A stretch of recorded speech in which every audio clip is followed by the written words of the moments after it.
Welcome to Historically. I am Rolake Ademiju. Today, we celebrate one of Nigeria's prominent pharmacists, administrator, and politician, late Dora Akunyili. Akunyili was born on the 14th of July 1954 in Makurdi, Benue State, and was raised in Nanka, Anambra State. She attended Distinguished Academy, earning a distinction in her first school leaving certificate and a West African School certificate. She later proceeded to earn a Bachelor of Pharmacy degree in 1978 and a PhD in Entopharmacology in 1955 from the University of Nigeria, Nsukka. She was appointed the Director General of the National Agency for Food and Drug Administration Control, NAFDAC, in 2001 by the then President Olusegun Obasanjo.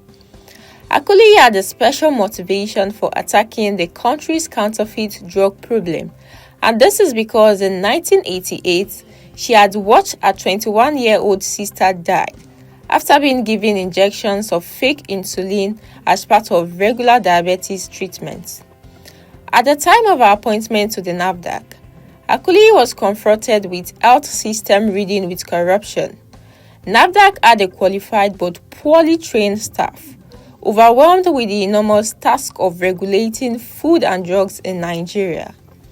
Many engaged in unethical practices such as demanding bribes, unnecessarily delaying inspection and registration of goods, and aiding and abetting official misconduct.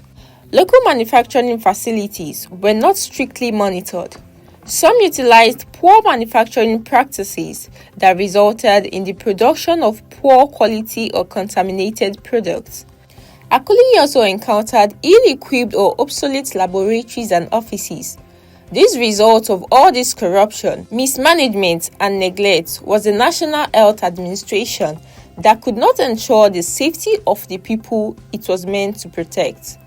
As the National Director of NAFDAC, Akunyili was exposed to this dark side of the regulatory apparatus. When attempts to bribe her failed, profiteers resorted to blackmail, intimidation, harassment, and threats. They dropped fetish objects in her office, which included a tortoise, blood-stained feathers, and African beads. They made threatening phone calls to her and her husband. They even resorted to attacking and, in some cases, burning down NAFDAC facilities. Akunyili herself faced multiple assassination attempts, narrowly escaping death when a bullet fired at a car barely missed her and NAFDAC staff member. Despite these challenges, Akunyili left an indelible mark in NAFDAC and would be forever remembered for her contributions to national development.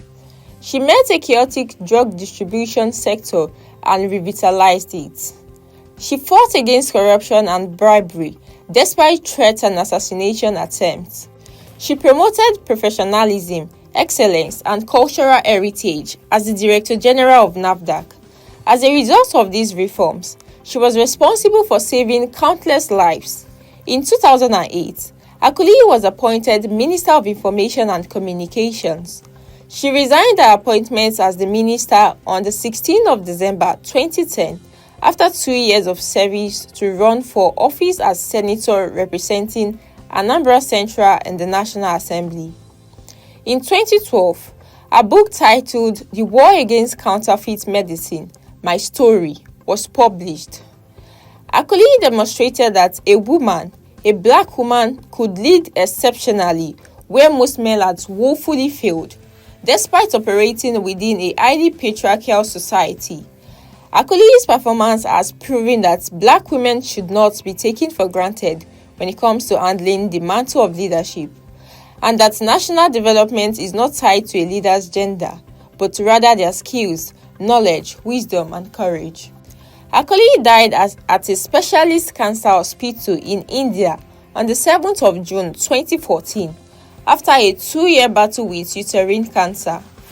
Her funeral took place on the 27th and 28th of August, attended by many dignitaries from within Nigeria and beyond, including the former President Goodluck Jonathan and the former Nigerian military ruler, General Yakubu Gowon. Akunyili was laid to rest at Agulu in Anambra State. May her soul continue to rest in peace.